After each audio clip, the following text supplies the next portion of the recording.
J'invite maintenant à me rejoindre de jeunes citoyens engagés. Il en sont deux, Léna Felderhoff et Nicolas Hassanali. Ils font partie de la COP21 étudiante. Cette COP21 est née d'une volonté commune des étudiants d'éveiller les consciences d'autres jeunes sur les grands enjeux du siècle. Ils sont étudiants à l'école Schema et ils vont nous raconter justement comment ils ont réfléchi cette COP1 étudiante. C'est à vous, à tous les deux. Vous avez 2 minutes.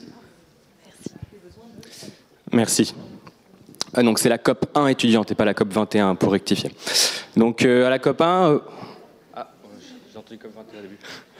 À la COP1, pour dire bonjour, on dit PSAM, donc PSAM tout le monde. Nous, en février, on a pris conscience que le problème était systémique, comme ça a été dit tout à l'heure. Que le problème, donc, c'était différentes crises, c'était l'effondrement du vivant, c'était le dérèglement climatique, c'était le passage du pic sur plein d'énergie, c'était plein d'autres choses, j'en passe. Mais bref, quand on a pris conscience que tout allait de travers, on s'est dit qu'on allait agir. Nous, c'est Mélanie, c'est Rémi, c'est Jérôme, c'est Léna, c'est moi, et c'est plein d'autres bénévoles et plein d'autres personnes qui nous ont aidés en amont et pendant l'événement. Et donc, on a décidé de créer cette COP1 étudiante que Léna va vous expliquer. Bonjour à tous. La COP1 étudiante avait comme objectif, dans un premier temps, une prise de conscience de la systémie du problème actuel et une prise de conscience, comme disait Aurélien Barraud, de ce qui est en jeu. Ce n'est pas de l'alarmisme pour moi, c'est juste du pragmatisme.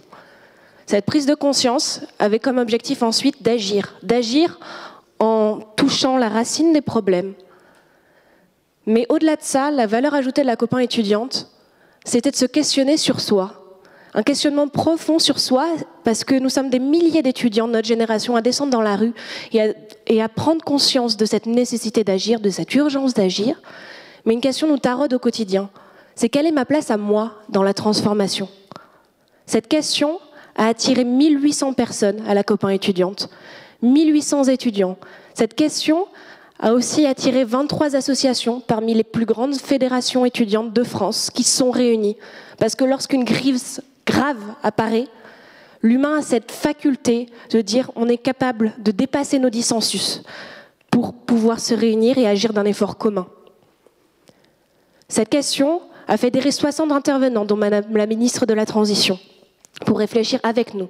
Plus de 300 engagements individuels et collectifs ont émergé.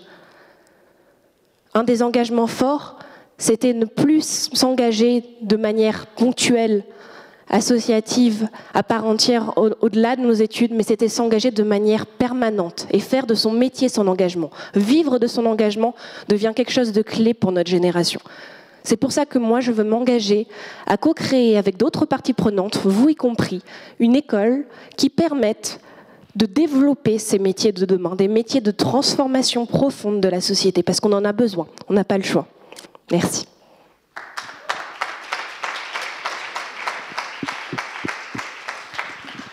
Pour ma part, ça va se faire via Up for Europe. Up for Europe, c'est un projet qu'on porte pour l'année 2020 avec 8 autres personnes. C'est un tour d'Europe pendant 4 mois qui se décompose en 2 parties. D'abord, 3 mois pour aller rencontrer les étudiants dans différents pays européens, pour échanger avec eux, pour co-créer avec eux, pour imaginer un futur désirable avec eux.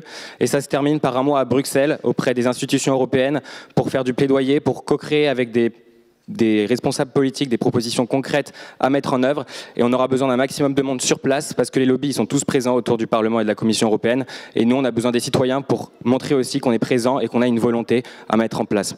Alors pour conclure, il y a énormément de problèmes, mais il y a énormément de solutions pour résoudre ces problèmes qui existent déjà, et le seul problème en fait, c'est qu'on n'arrive pas à les mettre en place tous ensemble, parce qu'on n'est pas assez unis.